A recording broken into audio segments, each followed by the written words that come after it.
Jequiti, sonha que dá.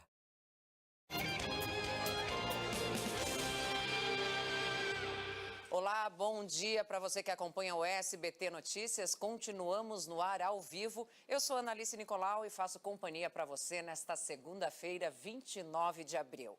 E vamos em frente aí com muitas notícias, né? A gente vai falar agora de um adolescente que foi baleado durante um assalto na zona sul da capital paulista. Eu vou falar agora ao vivo com o repórter Marcelo Bittencourt, que tem mais informações sobre esse caso. Marcelo, a polícia já tem pistas dos criminosos?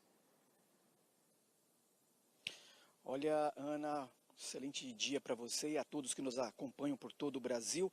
A polícia vai usar as imagens de câmera de segurança para tentar identificar este criminoso. O caso aconteceu por volta da 1h da tarde de domingo. 2 adolescentes estavam sentados na calçada em frente à residência de um deles, quando esse motoqueiro ele se aproxima, anuncia o roubo, pega o primeiro celular de um dos garotos, o outro fica meio resistente. Foi quando o criminoso desce e toma o celular. O jovem tenta levantar, é nesse exato momento que o criminoso acaba atirando, o disparo acertou a perna deste rapaz. Em seguida, o criminoso ainda ameaça 2 pessoas que chegam ali ao local, sobe na moto e foge. Esse garoto foi levado até o hospital do Boimirim, ali na região do Capão Redondo. Estamos falando do extremo da zona sul da capital paulista, onde recebeu os primeiros atendimentos. Como eu disse, agora a polícia está de posse desse vídeo para tentar aí identificar, localizar e prender esse criminoso covarde que atirou aí neste jovem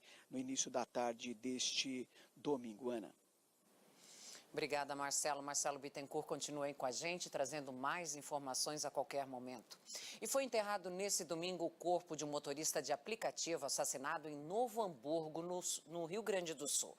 Um dos suspeitos era funcionário da vítima e foi preso pela polícia. O domingo foi de dor e saudade. Gerson Elemar Backhaus, de 52 anos, foi assassinado. Vítima de uma covardia difícil de acreditar. Estamos muito consternados com o que aconteceu. O Gerson era uma pessoa bem vista na sociedade. Nunca mais vamos vê-lo por uma violência gratuita. Gerson era um comerciante conhecido em Novo Hamburgo. Vendia sucos, frutas e produtos coloniais nesta tenda. Para reforçar a renda, também trabalhava como motorista de aplicativo. Ele estava desaparecido há uma semana. O caso passou a ser investigado pela Delegacia de Homicídios de São Leopoldo, cidade onde morava. Os agentes localizaram o veículo da vítima carbonizado, próximo ao comércio da família. O corpo foi encontrado neste matagal, às margens desta estrada, na área rural do município de Novo Hamburgo. Segundo a Polícia Civil, o motorista foi alvo de uma emboscada. A pedido de um funcionário dele, Gerson fez uma corrida sem ligar o GPS do aplicativo. O rapaz estava no banco da frente do veículo. Os 2 comparsas, que seriam os passageiros, estavam no banco traseiro. Eles deram ordem para que o carro fosse parado nesse ponto. Foi quando eles acertaram a cabeça da vítima, sem chance de defesa. Um dos suspeitos foi preso. Guilherme Melo, de 19 anos, trabalhava como motorista no carro de Gerson. Ele devia R$500 ao patrão. A cobrança da dívida teria motivado o crime. É preocupante, na verdade, por um motivo assim que não representava tanto. Gerson deixa a esposa e 4 filhos. E amanhã quem será? Tá os familiares, os filhos dele, ficaram sem pai. O menino de 8 anos não quer acreditar que não vai ver mais o pai dele. Câmeras de segurança flagraram a ação de um assaltante em Campo Grande. Veja só. O cidadão chega chutando o portão da casa no bairro Monte Castelo, em Campo Grande. 1, 2. Na terceira tentativa, estoura a fechadura. No quintal, dá uma olhada no movimento e começa a chutar a porta de madeira. São várias tentativas, até que no 7º chute, ele arromba a porta. Assustado, o cachorro da casa surge nas imagens. O vídeo não mostra, mas além dos estragos no portão e na porta, o ladrão furtou vários eletrônicos, como máquina fotográfica e TV. Quem tiver informações sobre o criminoso, avisar a Polícia Militar no 190. Em Suzano, na Grande São Paulo, 3 homens foram presos suspeitos de furtar uma casa. Os 3 homens foram detidos após uma abordagem da polícia. Durante a busca no carro dos suspeitos, os PMs encontraram produtos eletrônicos caros, como televisores, videogames e até um drone. Os policiais suspeitam que o trio seja responsável por outros crimes na região, porque o carro utilizado pelo bando já havia sido identificado em outros furtos na Grande São Paulo. E o Rio de Janeiro voltou a entrar em estágio de atenção por causa de um forte temporal na noite desse domingo. Dessa vez, o vento provocou mais transtorno que a chuva. A previsão para as próximas horas ainda é de chuva moderada a forte, com raios e rajadas de vento. Por isso foi decretado o estágio de atenção. Durante a noite, em alguns bairros, a força do vento passou de 80 km por hora. Em Copacabana, houve registro de vento de quase 90 km, segundo o Centro de Operações do Rio. Pelo menos 20 árvores e galhos caíram. Em alguns bairros, houve queda de energia e alagamentos. As regiões mais afetadas foram as zonas oeste e norte. E não foi só no Rio de Janeiro, não. O temporal também atingiu o litoral sul de São Paulo. Uma mulher morreu. Uma forte ventania acompanhada da chuva atingiu cidades da Baixada Santista. Na praia do Gonzaguinha, em São Vicente, uma árvore caiu em cima de 2 pessoas. Um idoso de 72 anos foi socorrido e encaminhado para o hospital do município. Já uma mulher de 51 anos morreu no local. Sexta-feira foi o Dia Nacional de Prevenção e Combate à Hipertensão Arterial. Segundo a Organização Mundial da Saúde, a doença é a causa de mais da metade das mortes por AVC. Um dos desafios é superar a falta de diagnóstico. O controle é constante. Medir a pressão já faz parte da rotina do seu Ivo. Há 30 anos, o aposentado descobriu que tinha hipertensão. Passou a tomar medicação e precisou mudar os hábitos. Comecei a fazer exercício físico, caminhar, alimentação, comecei a tirar gordura, comendo de tudo um pouco mais bem moderadamente. Segundo o Ministério da Saúde, mais de 30% dos adultos são hipertensos, mas a maioria não sabe pela falta de sintomas. Acima de 60 anos, a doença atinge mais da metade da população.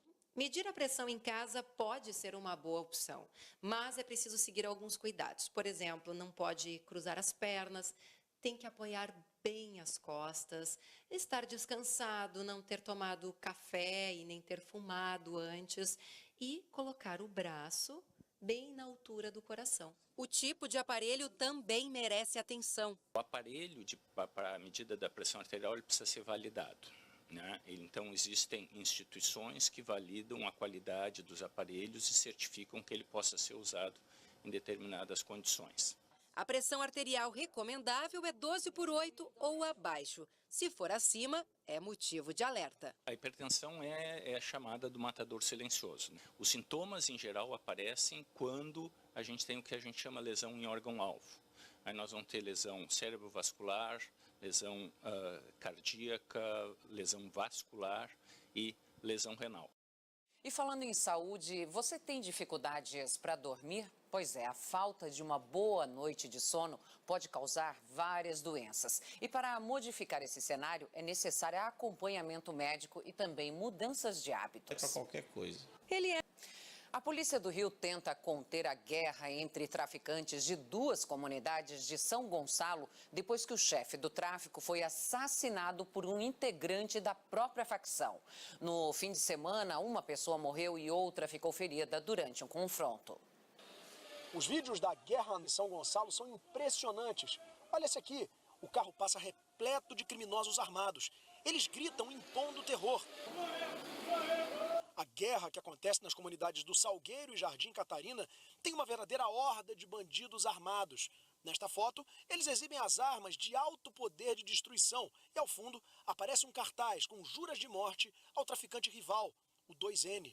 Tudo acontece porque o traficante Schumacher Antonácio do Rosário, conhecido apenas como Schumacher, foi assassinado. O criminoso de 35 anos, apontado como chefe do tráfico no Jardim Catarina, teria sido morto a tiros por determinação de Thomas Jason Vieira Gomes, o 2N, chefe das bocas de fumo no complexo do Salgueiro. As investigações mostram que o assassinato aconteceu por causa de uma disputa interna no comando da mesma facção criminosa que os dois integram. Schumacher era um dos bandidos mais procurados pela polícia. O Disque Denúncia, inclusive, oferecia uma recompensa de R$30 mil por informações que levassem à prisão dele. Ele era acusado de homicídio qualificado e roubo de carga. Segundo a polícia, no ano retrasado, Schumacher chegou a oferecer uma recompensa de R$ 5.000 a seus comparsas para cada policial que fosse assassinado aqui na região de São Gonçalo. Investigações apontam que, com o assassinato de Schumacher, houve um acirramento na disputa pelo comando da facção criminosa. Isso, inclusive, já teria chegado ao interior do sistema carcerário. E de dentro da cadeia já teria partido, inclusive, uma ordem para que 2N também fosse executado. A PM montou um cinturão de segurança nas proximidades do Jardim Catarina e no Salgueiro. No sábado, em tiroteio entre traficantes e a polícia, um suspeito foi morto e outro baleado. O Disque Denúncia oferece recompensa por informações que ajudem na prisão do bandido. Enquanto ele não é capturado, segue a guerra e persiste o medo entre as pessoas, que nada tem a ver com a disputa entre os bandidos. Ai, meu Deus, não vamos para casa não. E foi preso em São Paulo um suspeito de roubar farmácias. Segundo a polícia, o homem assaltava farmácias nas zonas sul e oeste da capital paulista. O bandido usava uma falsa arma para roubar o dinheiro dos caixas. A polícia chegou até ele porque o criminoso utilizava o próprio carro nas ações. Agora veja este flagrante que aconteceu em Lorena, no interior de São Paulo. Um homem foi executado no meio da rua. Veja que o carro do atirador primeiro atropela o rapaz que estava numa motocicleta. Logo depois, os criminosos descem e, sem dó, atiram na vítima e depois fogem. A polícia ainda não sabe o motivo do crime e investiga para tentar prender os criminosos. A conta de luz vai ser mais cara no mês de maio. A bandeira tarifária será amarela, com custo extra de R$1 para cada 100 kWh. Segundo a Agência Nacional de Energia Elétrica, a média da produção hidrelétrica mostra a diminuição da chuva nesse período e, por isso, foi acionada a cobrança adicional. O presidente Jair Bolsonaro e o presidente da Câmara, Rodrigo Maia, se reuniram neste domingo. Foi o primeiro encontro dos dois depois que a Comissão de Constituição e Justiça da Câmara aprovou o parecer do relator a favor da reforma da Previdência. Na chegada ao apartamento do filho, Flávio, Jair Bolsonaro falou rapidamente sobre o encontro. 1 hora mais ou menos de conversa, vocês trataram sobre Previdência? Um montão de assunto, não foi... A visita foi para tratar de uma montão de assuntos. Bolsonaro também comentou um vídeo que compartilhou nas redes sociais. Nele, uma aluna alega que uma professora de gramática usou 25 minutos da aula para criticar o governo e o escritor Olavo de Carvalho. Nós queremos a escola sem partido, ou se tiver partido, que tenha os dois lados. Isso tem que ser. Não pode ter um lado só na sala de aula. Isso leva a que nós não queremos. O presidente foi embora pela garagem do prédio e seguiu direto para o Palácio da Alvorada. À tarde, Bolsonaro recebeu o ministro-chefe da Casa Civil. Os dois conversaram sobre a reforma da Previdência, que, segundo o Onyx Lorenzoni, pode ser aprovada ainda neste semestre. Eu mantenho a previsão, sim, pelos nomes que a gente viu lá na comissão especial, são nomes de muita qualidade, né? Tanto o relator quanto o presidente. Os membros, as bancadas colocaram lá parlamentares já, muitos com muita experiência, outros chegam com muito boa formação. Então, acho que nós vamos conseguir sim trabalhar isso. E vamos às notícias internacionais. A Espanha vai amanhecer mais dividida do que nunca. Cerca de 37 milhões de eleitores compareceram às urnas numa votação histórica neste domingo para eleger os 350 deputados que vão formar a nova legislatura. A esquerda sai vencedora e a extrema-direita volta ao parlamento.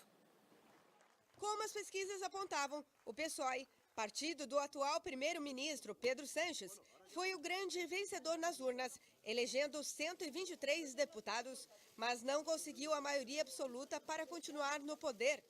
Os partidos de direita PP e Ciudadanos, que fazem dura oposição ao governo, conseguiram 123 cadeiras, o que deixa a escolha do nome do novo líder do governo espanhol ainda mais incerta. O Partido Socialista precisa se articular com outros partidos de esquerda, principalmente os da Catalunha, com quem Sánchez tenta negociar os termos do processo separatista da região. Um registro importante dessa eleição foi o crescimento do Vox, de ultradireita. O partido conseguiu expressivas 24 cadeiras no parlamento.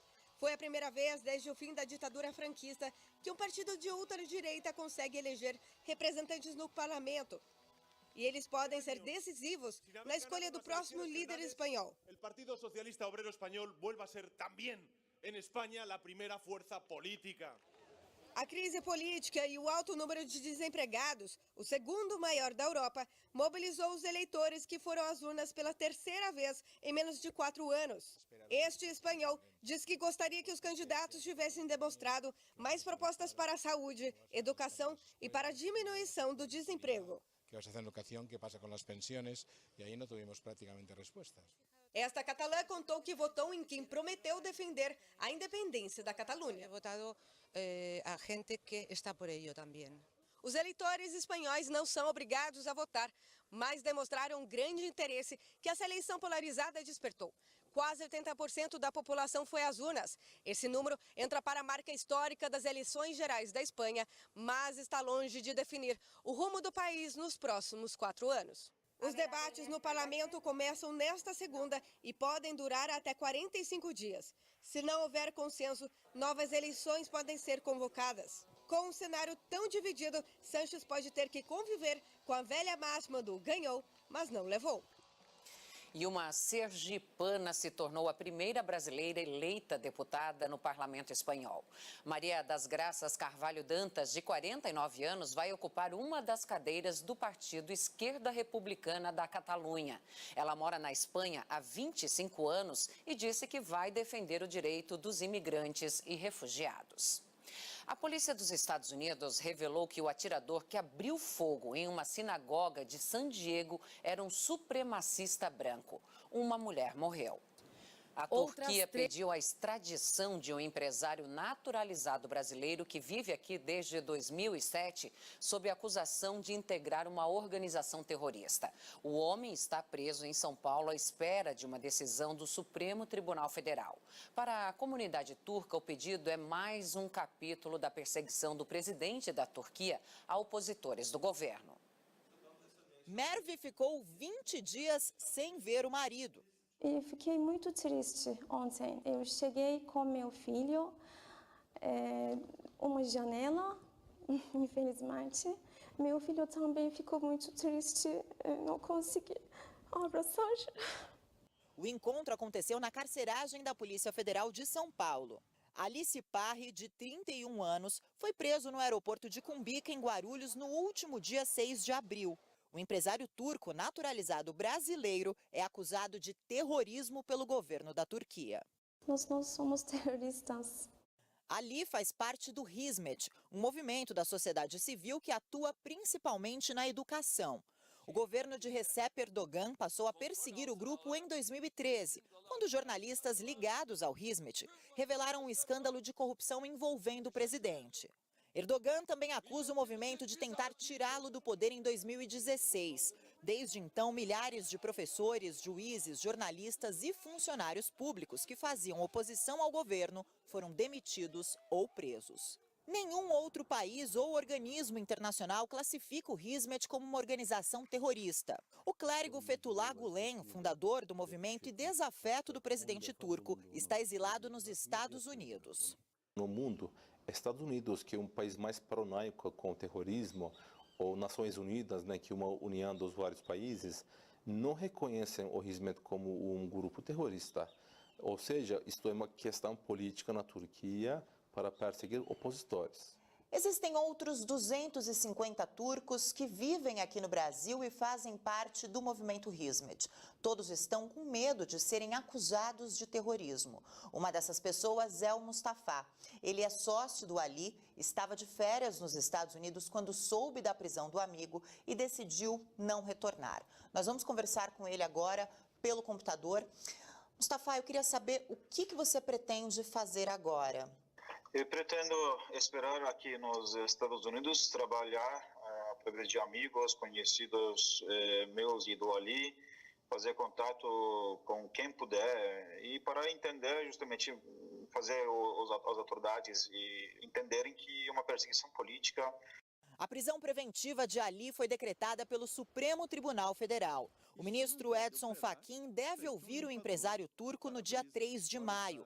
Ele permanece preso até lá. A embaixada da Turquia disse que não comentaria o caso de Ali e afirmou que o movimento Hizmet é uma organização terrorista sem precedentes em termos de alcance global, ambições e métodos. Ali é um dos proprietários deste restaurante próximo à Avenida Paulista. Ele é pai de um menino de 4 anos nascido no Brasil. A comunidade turca espera que o governo brasileiro revogue a prisão de Ali e negue o pedido de extradição. Eu não considero uma posição política, apenas eu digo uma falha técnica nas análises corretas durante esse processo de 20 e poucos dias. E enquanto isso, nosso amigo, infelizmente, está sem sua liberdade. E de volta às notícias aqui do Brasil, foram enterrados nesse domingo os corpos do DJ e da adolescente mortos a tiros durante uma briga em um bar em Nova Iguaçu, na Baixada Fluminense. Parentes e amigos foram se despedir da adolescente Daniele Macema da Silva em meio a muita dor e revolta. Que não seja esquecida a morte dela, que venha prevalecer a justiça, porque nós temos que confiar na justiça, mas nós também temos o direito de sair para se divertir. Depois do enterro, eles foram até o local onde aconteceu a tragédia, fizeram um protesto e pediram o fim da violência. Tem que acabar com a violência. Tudo que nós queremos nessa vida é justiça. É justiça e paz. O crime aconteceu na madrugada de sábado dentro deste bar em Austin, em Nova Iguaçu. Segundo a polícia militar, o motivo teria sido uma discussão no estabelecimento. Testemunhas contaram que após a briga, um homem ainda não identificado sacou uma arma e atirou na adolescente. Em seguida, ele disparou na direção dos outros clientes. Este rapaz, que não quer ser identificado, foi atingido no quadril quando passava em frente ao bar. No exato momento que eu passei, começou um tiroteio e levei um tiro na região do quadril. Fui me afastando, tal, até que outras pessoas vieram me socorrer para ver como é que eu estava, mas foi um grande livramento mesmo. Daniele, de 17 anos, não teve a mesma sorte. Ela foi atingida por 2 tiros, um no peito e o outro na barriga. A adolescente foi socorrida e levada para este hospital, mas não resistiu aos ferimentos. O DJ Marcos Rodrigues dos Santos, de 20 anos, também foi baleado e morreu no local. Os feridos foram levados para esta unidade de pronto atendimento em Austin e depois transferidos para um hospital da região. Uma das vítimas, Felipe Marcos de Menezes, de 21 anos, foi atingido no tórax e no abdômen. 2 das 5 vítimas que deram entrada aqui no Hospital Geral de Nova Iguaçu continuam internadas. Felipe Marcos passou por cirurgia e está em uma unidade de tratamento intensivo. Já Ivan Moraes da Silva foi submetido a um procedimento no joelho e o estado de saúde dele é considerado estável. De acordo com o delegado responsável pelo caso, nenhuma das vítimas tinha relação com o atirador. Os investigadores agora estão ouvindo testemunhas e também buscando imagens de câmeras de segurança que possam ajudar a identificar o assassino. Em outro caso, no Rio, câmeras de segurança gravaram a ação de um homem que espancou uma mulher dentro de um bar. Ele foi preso. O vídeo mostra o casal discutindo na mesa do bar. Depois que os dois se levantam, ela dá um tapa no braço e empurra o namorado. Ele reage com uma rasteira na mulher. Os outros clientes intervêm para segurar o homem e ajudar a vítima. O caso aconteceu na noite de terça-feira, feriado de São Jorge. A mulher teve ferimentos leves. O agressor foi identificado como Fernando Moreira do Espírito Santo. Ele foi levado para a delegacia e preso em flagrante por lesão corporal. Ainda falando do Rio de Janeiro, uma lei estadual obriga bares, restaurantes e casas noturnas a dar suporte para as mulheres que se sentirem em situação de risco. Os estabelecimentos devem, por exemplo, ajudar o cliente a deixar o local em segurança ou acionar a polícia. A lei já está valendo, mas os locais terão 90 dias para se adaptar. Uma nova lei no Rio de Janeiro quer impedir que cenas como essas se repitam no estado. Agressões e tentativas de intimidação contra mulheres. Isso porque uma simples saída com as amigas pode se tornar uma armadilha. Hoje em dia a insegurança é muito grande, inclusive as mulheres que utilizam alguns aplicativos para encontros não sabem quem está encontrando. Pensando nisso, esse bar na zona sul do Rio teve uma ideia. O recado é claro. Ei, moça, você não está se sentindo segura? Estamos aqui para ajudar. Vá até o bar e peça o drink La Penha. Nós colocamos um cartaz dentro do banheiro das mulheres, que se elas se sentirem ameaçadas por algum motivo, elas vêm ao metro, pedem um lapenha, que é o tipo de drink, que é uma senha, e ele aciona automaticamente a segurança. Esse tipo de iniciativa agora é lei no estado do Rio e determina que os estabelecimentos adotem medidas de auxílio à mulher que se sinta em situação de risco. Além de afixar cartazes, eles devem acompanhar a cliente até o carro, outro meio de transporte ou comunicar o caso à polícia. Neste bar na Zona Norte, a senha também é o nome de uma bebida. Se a mulher chega aqui e pede o drink do bem, o garçom já sabe que é para ficar de olho, se for o caso, acionar a segurança. Segundo o Fórum Brasileiro de Segurança Pública, no ano passado, 16 milhões de mulheres sofreram algum tipo de violência. 3% aconteceram em bares. Eu acho que esse papel é um papel dessa sociedade moderna que a gente quer ver acontecer. A lei veio nesse bojo de discussão com o movimento de mulheres, para aumentar essa rede de proteção. Os estabelecimentos têm até o dia 17 de julho para se adaptarem. Eu acho que a mulher tem que ter uma lei para a mulher, né? Principalmente que nós, hoje, as mulheres, a maioria é muito sozinhas, né? Então, acho que tem que ter uma proteção. A Avianca Brasil anunciou o cancelamento de quase 1.400 voos no país a partir de quinta-feira. A mudança faz parte da redução da frota da companhia aérea, que está em recuperação judicial desde o ano passado. A partir da semana que vem, a Avianca só vai operar em 4 aeroportos brasileiros. A viagem da Flávia